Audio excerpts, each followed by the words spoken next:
26শে August 2024 বিকাল 4:10 PM।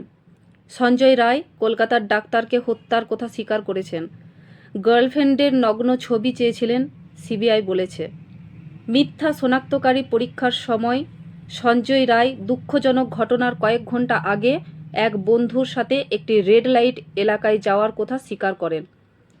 CBI কলকাতার আরজি কর মেডিকেল কলেজে ও হাসপাতালের 31 বছর বয়সী ডাক্তারের কথিত ধর্ষণ ও হত্যার চলমান মামলায় চমকপ্রদ বিবরণ প্রকাশ করেছে। প্রাথমিক অভিযুক্ত সঞ্জয় রায় রবিবার পলিগ্রাফ পরীক্ষার সময় অপরাধ স্বীকার করেছে বলে জানা গেছে। পলিগ্রাফ টেস্টের সময় স্বীকারোক্তি।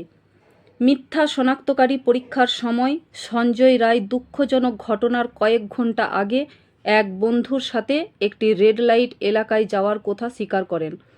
যদিও তিনি সেখানে যৌন কর্মকাণ্ডে জড়িত ছিলেন না বলে দাবি করেছিলেন, তবে পরে রাতে রাস্তায় অন্য একজন মহিলা শ্লীলতাহানির কথা স্বীকার করেছিলেন।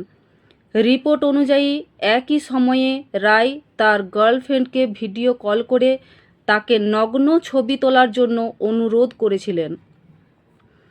অপরাধের রাতে রায় এবং তার বন্ধু দুটি রেড লাইট এলাকায় যাওয়ার আগে অ্যালকোহল পান করেছিলেন, একটি উত্তর কলকাতায় এবং অন্যটি দক্ষিণ কলকাতার চেতলাতে।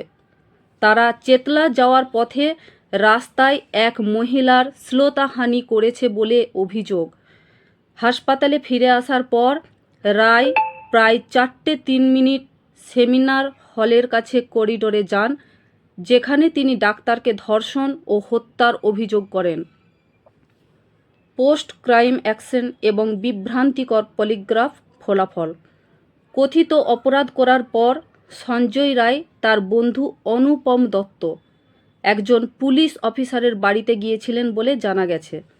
পলিগ্রাফ পরীক্ষার সময় মেশিনটি রায়ের বেশ কয়েকটি প্রতিক্রিয়াকে বিভ্রান্তিকর হিসাবে চিহ্নিত করে, যা তার জড়িত থাকার বিষয়ে আরও সন্দেহের জন্ম দেয়।